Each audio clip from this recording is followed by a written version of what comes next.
Baik, kita lanjutkan. Tadi kita sampai perkenalan dulu teknologi perkomputeran itu apa. Yang jelas setiap yang kita pakai di di kantor pasti kita menggunakan teknologi-teknologi terbaru seperti komputer, PC, laptop dan produk-produk yang baru yang sekarang ini. Seperti juga HP yang lebih simpel ya.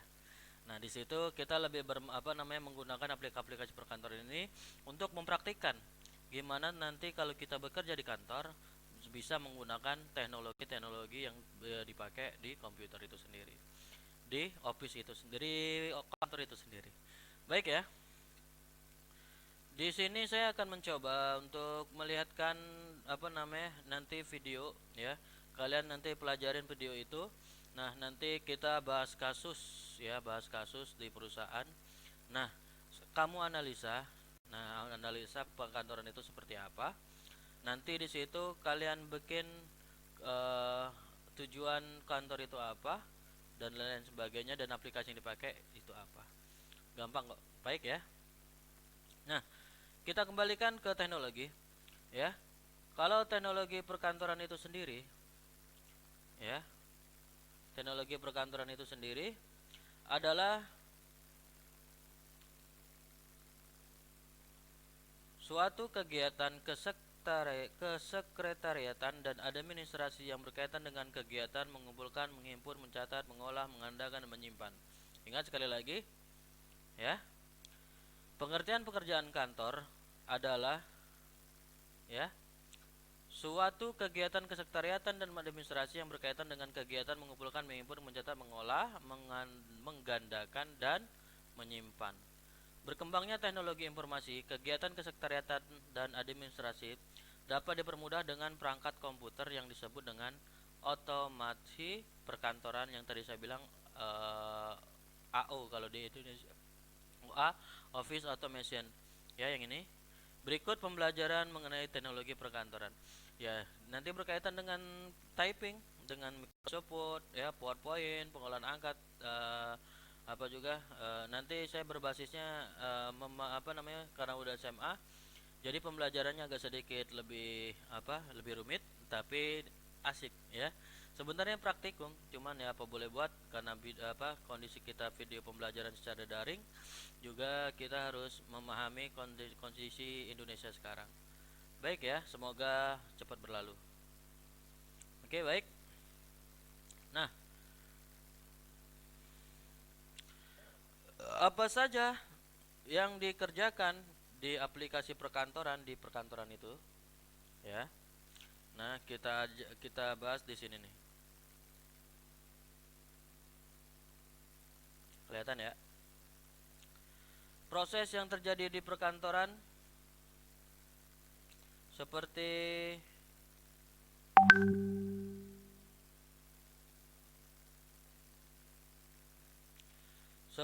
halnya proses manufaktur ya, selalu mengarah ke otomatisasi. Jadi kalau kita pergerakan administrasi di kantor pasti membutuhkan otomatisasi. Kalau kita masih menulis ataupun masih mencatat di buku, nah secara tidak langsung tadi saya bilang aplikasi perkantoran itu mempermudah pengerjaan manusia dalam urusan perkantoran. Ya, dulu mungkin masih pakai pencatatan masih klasik ya, masih mesin tik ataupun masih write tulis. Nah, di sini kita untuk otomasi perkantoran kita memakai komputer.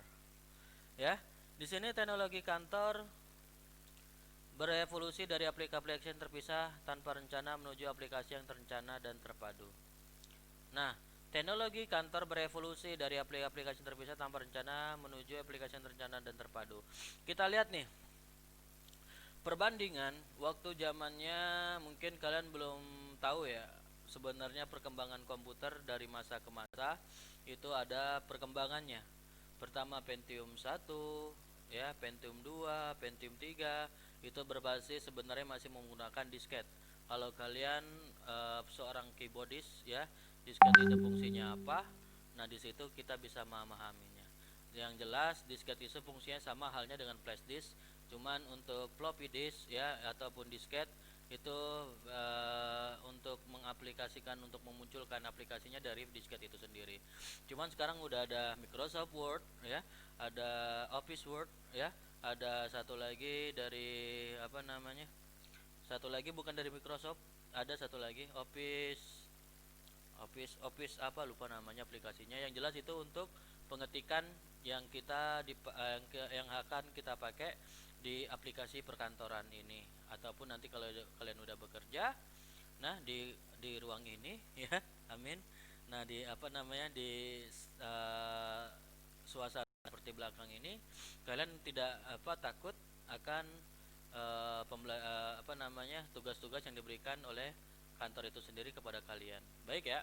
Nah, di sini uh, dari teknologi kantor berevolusi yang aplikasi yang terpisah ya, tanpa rencana menuju aplikasi yang terencana terpadu ini, kita pelajarin dari perkembangan itu tadi ya. Dulu program masih pakai disket, sekarang udah pakai flash disk, sekarang udah mungkin ada agak sedikit, kebanyakan pakai hard disk eksternal ya. Hard disk eksternal tahu? Nah, kalau tidak tahu kembali ke SMP. Baik ya. Nah, di situ pelajaran TIK.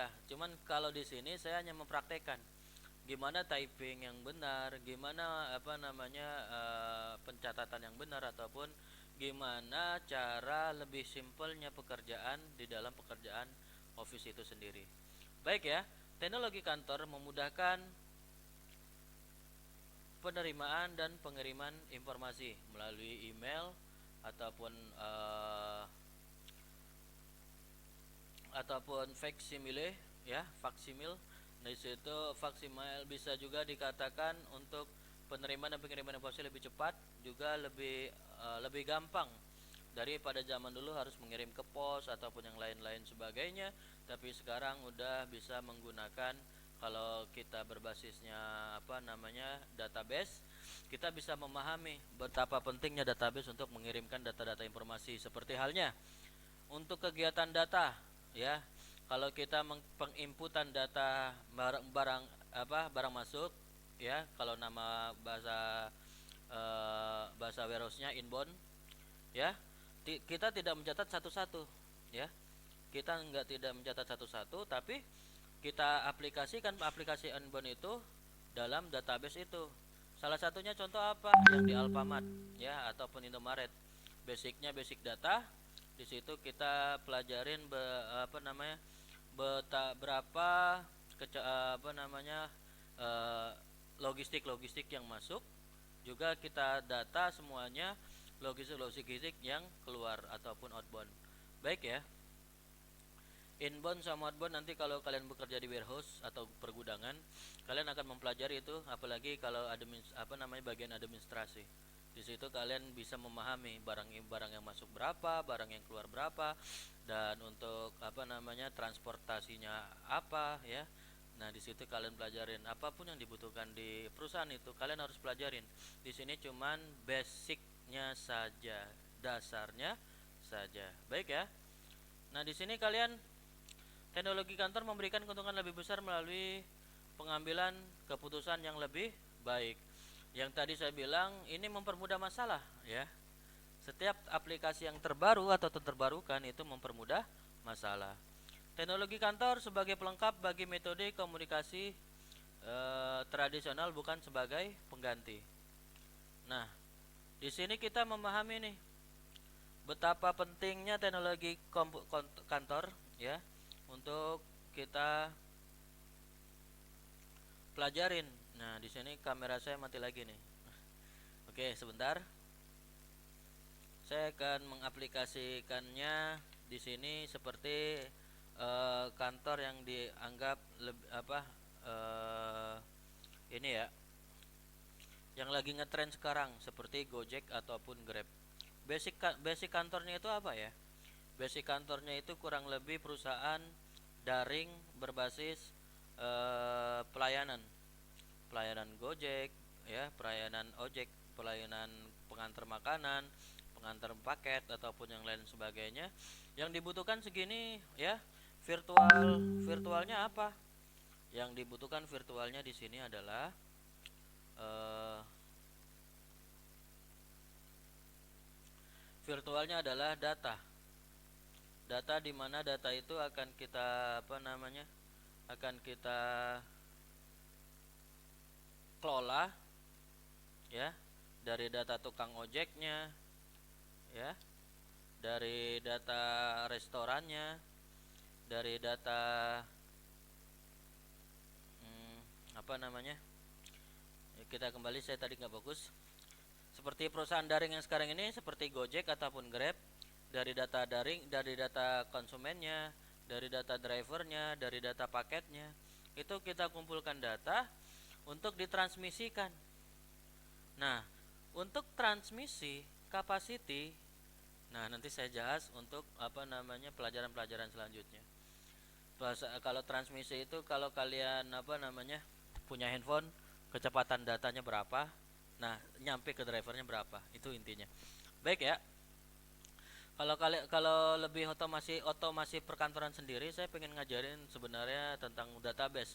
Database-nya itu berkaitan dengan aplikasi-aplikasi yang sekarang dipakai zaman sekarang, seperti di Indomaret itu aplikasinya apa. Kebanyakan di Indomaret ataupun di Alfa, nah itu masih basicnya basic Visual Basic, bahasa pemrogramannya. Cuman udah jadi aplikasinya, jadi tinggal input data. Tapi kalau terjadi masalah, lebih gampang programmernya ataupun yang memegang aplikasi itu bisa mengelola ataupun yang lain-lain sebagainya. Ya, di situ lanjut. Teknologi kantor sebagai pelengkap bagi metode komunikasi tradisional, bukan sebagai pengganti. Ya, nah, paham maksudnya ya?